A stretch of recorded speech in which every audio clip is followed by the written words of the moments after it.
I'm so excited to share my Grunt If You Understand vocabulary terminology series. Remember, these ideas are going to be comical, they're going to be playful, often absurd, and definitely fun, which is what makes them so memorable.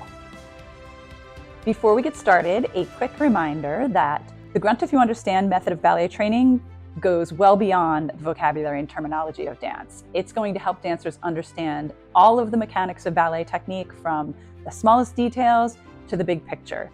So you can find out more about that full program at gruntifyouunderstand.com. So let's get right into the Grunt If You Understand vocabulary terminology series.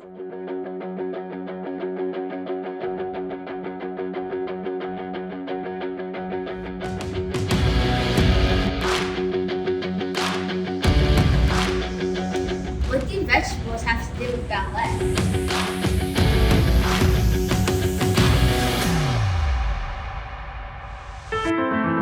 So what do vegetables have to do with ballet?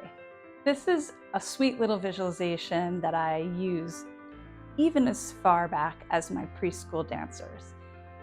When you're teaching sauté, use the translation to create the visualization. Sauté means to jump. And if you ask your students, do you ever help your parents in the kitchen when they are cooking? And a lot of them say, yeah, no, I do. And you'll say, so have you seen your parents take that nice big frying pan, that big pan, and they put some garlic and some onions and some broccoli or some peppers, and they saute the vegetables? And they're like,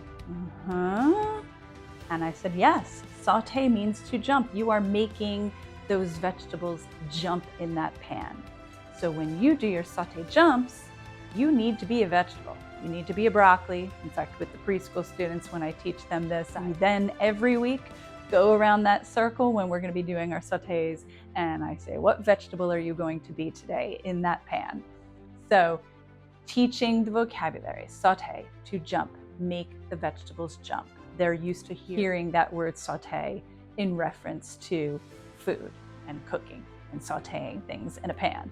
So use it.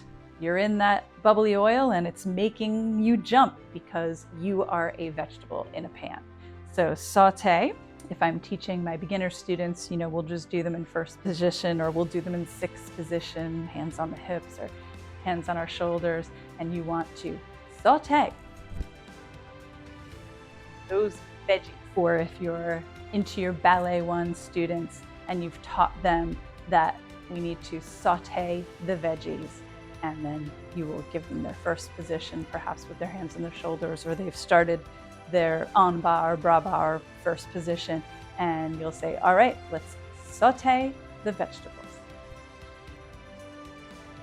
And again, even with your advanced professionals, I teach university students, and in that first semester, it is very heavy with vocabulary. They need to know how to spell vocabulary, they need to know what it means, they need to know what inspired it. This is helpful to all of your students, including advanced and university students, because if you teach them about sauteing the veggies and you teach them that visualization, they are going to know what saute means from then on.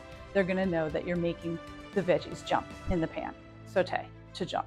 So this one will help with vocabulary, and it will help with being a peppy little pepper in that pan, no matter what your vegetable is. Some of my preschool students like to say that they saute lettuce, and I'm like, right on, you make that lettuce jump.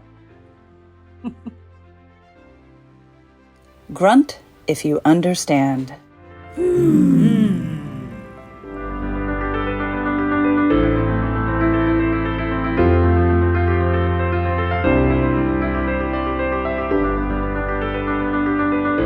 Thank you for joining me for Grunt If You Understand's vocabulary and terminology series. I hope you'll check back as the library of visualizations expands.